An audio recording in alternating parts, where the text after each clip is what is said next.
ലോകത്തുള്ള ഏകദേശം ആളുകളും ഖിയാമത്ത് നാളിന്റെ പ്രത്യേകമൊരു ലക്ഷണവുമാണത്.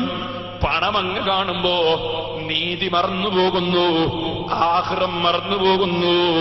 അല്ലാഹുവിന്റെ റസൂല് പറഞ്ഞില്ലേ, യഅതി അലന്നാസി സമാനുൻ ലാ യുബാലിൽ മർഉ മാ അഖദ മിൻഹു അമിനൽ ഹലാലി അം മിനൽ ഹറാം.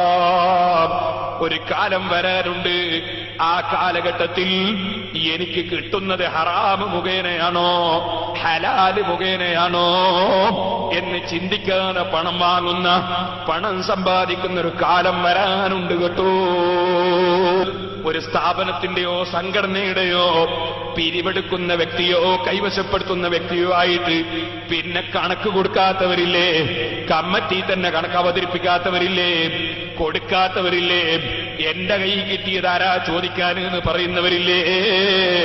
കാരണം ആഖിറത്തെക്കുറിച്ച് വിശ്വാസമില്ല, നീതിമാനായ റബ്ബിന്റെ കോടതിയെക്കുറിച്ച് വിശ്വാസമില്ല.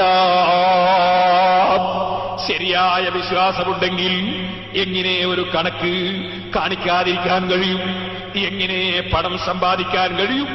യതീമിന് വേണ്ടി എന്ന് പറഞ്ഞ് പിരിവെടുത്തിട്ട് കൈവശപ്പെടുത്തുന്നവരില്ലേ, പാവപ്പെട്ടവർക്ക് പിരിവെടുത്ത് കീശയിലിടുന്നവരില്ലേ, പള്ളിക്കും മദ്രസക്കും പിരിവെടുത്തിട്ട് പിന്നെ അതിന്റെ കണക്ക് കാണാത്തവരില്ലേ.